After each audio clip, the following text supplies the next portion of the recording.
He said he was attacked by MAGA country. Do you ever hear that one? That's an embarrassment not only to Chicago, that is an embarrassment to our country, what took place there.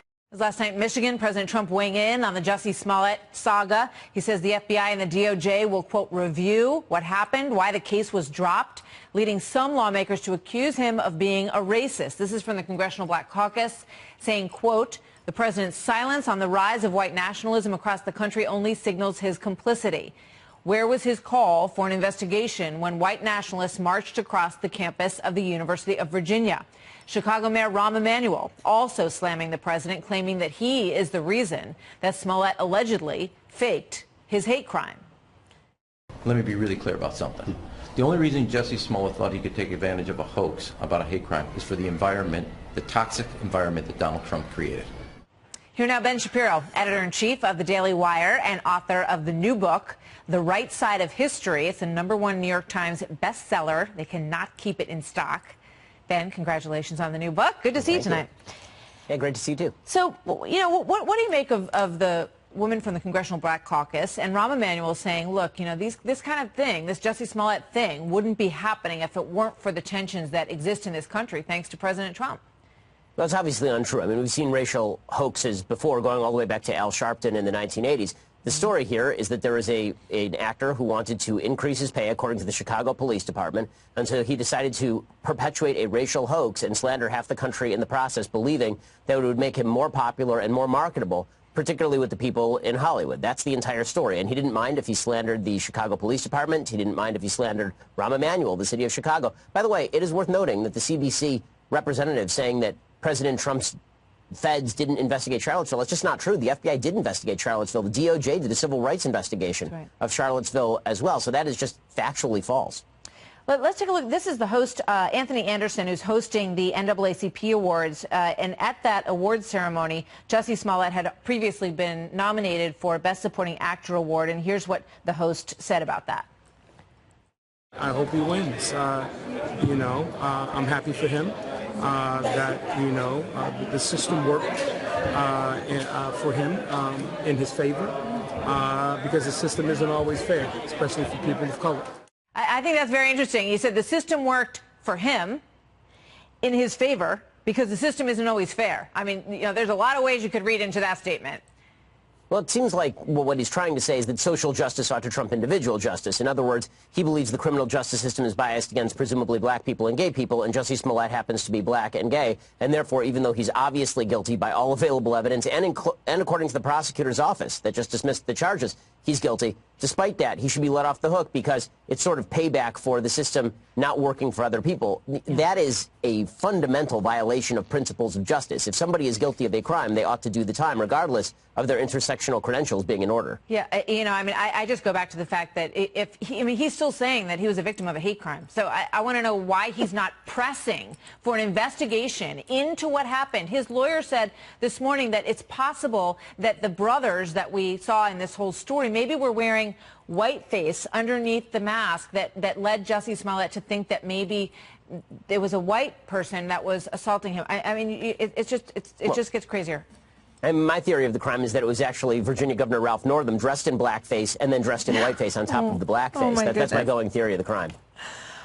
Moving right along. The Economist came after you. They were talking about your book. They did an interview with you on the book, which is, talks a lot about what's happening in the country, about Judeo-Christian values and Greek tradition and subjectivism and individualism and basically the degrading of Western society and the social and political fabric of the country. It's very interesting digging into what your book is about. But they called you the alt-right sage without the rage, and then you got upset about that, justifiably so, for good reason, and then they went back and changed it. They changed it to Inside the Mind of Ben Shapiro, a radical conservative. What say you? Well, there's no such thing as a regular conservative. So, frankly, I'm embracing the title. It's like Beto O'Rourke, I'm rad, dude. I can skateboard and everything, brah. But what is amazing about it is to be ignorant enough to call me a member of the alt-right when I have probably been the leading antagonist of the alt-right for at least the last 4 years. I was their #1 target online, according to the ADL in 2016. I still have to hire security to walk me back and forth to synagogue because of the alt-right. to label me that way just demonstrates either the ignorance or the malice of members of the media who don't wish to do a simple Google search. I mean, there's definitely a fascination with you. When you read this article, they're trying to figure out why you're so popular. Why do kids at college campuses care what this guy has to say? They talk about how you're impeccably dressed and you're sharp in every way. They can't figure out, Ben. Well, I mean, obviously, it is because of my great handsomeness and physical size. I'm very intimidating, and people are just attracted to me the same way that they would be to Tom Cruise. That's just who I am, and that's what my wife tells me anyway. As she should. All wives should tell their husbands that. Eric Holder said, I wish we could go back to, the president wants to go back to when America was great, and he sees that as a racist assessment in the president's eyes. You talk a lot about what makes the idea of America great in your book. So what would you say to him about that comment? I mean, it's an asinine comment. Really, there are two views of the United States. View number one is that the United States is founded on eternal, true, immutable, and good principles. And we haven't always lived up to those principles. But the story of America is that the foundational philosophy of the country is inherently good and rooted in human nature and natural law and God's creation. And that's what American philosophy is about. And again, it's a job of trying to expand that promise to all Americans. And then there's the view of Eric Holder, which is that America was founded on racial hierarchy and that all of these ideas of Western civilization are essentially a facade in favor of perpetuating this evil power hierarchy. Well, if you feel that way, you have to rip up American civilization at its roots.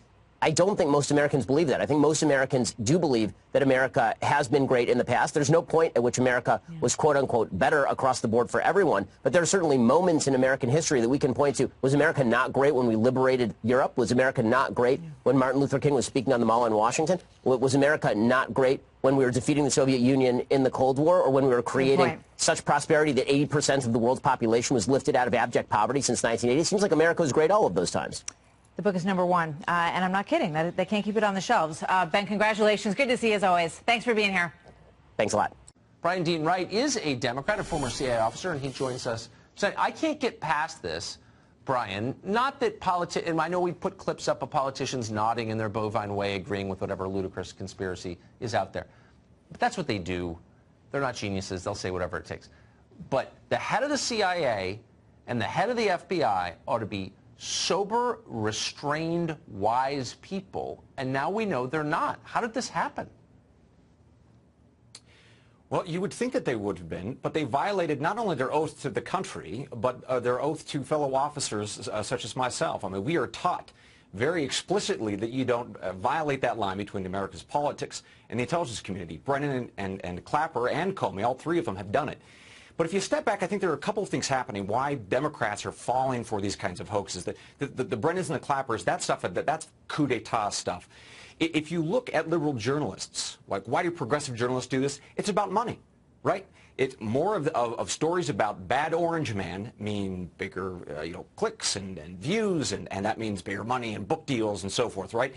And then Democratic politicians, why are they doing it? Well, more of that stuff means more fear. That means panic, hysteria.